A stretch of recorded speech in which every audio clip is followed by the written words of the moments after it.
Hello, my name is Sarah Roberts, and welcome to my third book critique. Today, my featured text is a Caldecott Award-winning book called Make Way for Ducklings. This story is about two ducks who are searching for a place to build their nest and hatch their eggs.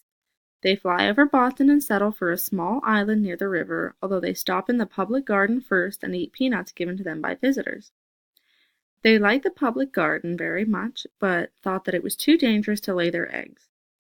On their little island, 8 ducklings hatch, and their mother teaches them all they need to know. When she thinks they are ready, she leads them through the city to meet the father duck in the public garden where he is waiting. Although the streets are packed with cars, some kind policemen help the ducks make it through Boston safely.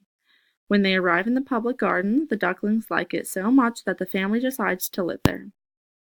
I chose this as my featured text because it includes interesting illustrations and is set in Boston, which is a very historical place and important for children to learn about. It also teaches children about ducks and how they hatch. My first lesson for this book is a first grade life science lesson, and in this lesson, children will learn about ducks and their offspring and the behavior of ducks and how they survive. The lesson will begin by the teacher asking students what kind of animals lay eggs, and then there will be a group discussion about the correct and incorrect answers.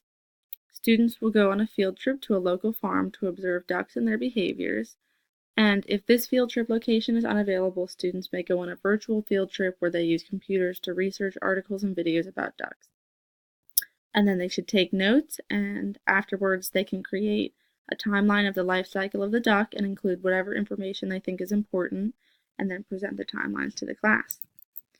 So here is an example timeline that I made, and it's just pretty simple. I just start with mating season, laying the eggs, incubation, hatching, and adulthood, and they'll make this through Sutori.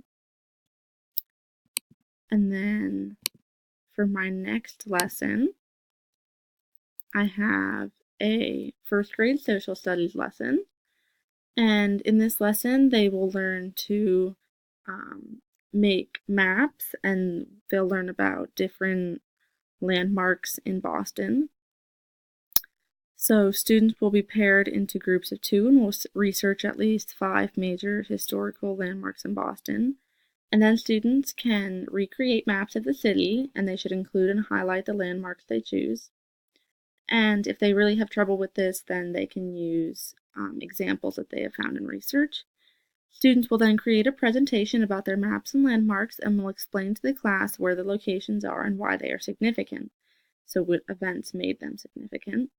And then students will choose one of their locations and explain what they think would have happened if that significant event to make that location significant had not occurred.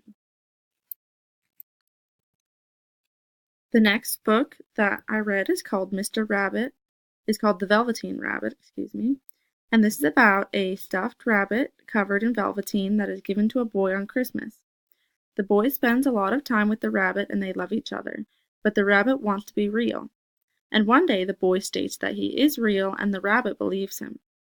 However, one day he talks to 2 bunnies outside who claim he is not real after all. And then the boy becomes sick.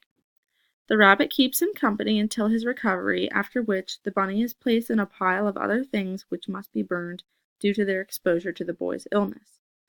This makes the rabbit very sad, and a tear falls from his eye, causing a fairy to appear and finally make him a real live bunny. Next is a book called Mr. Rabbit and the Lovely Present, and in this story, a little girl consults Mr. Rabbit on what she should get her mother for her birthday. The girl tells the rabbit what colors her mother likes, and the rabbit suggests different items of each color.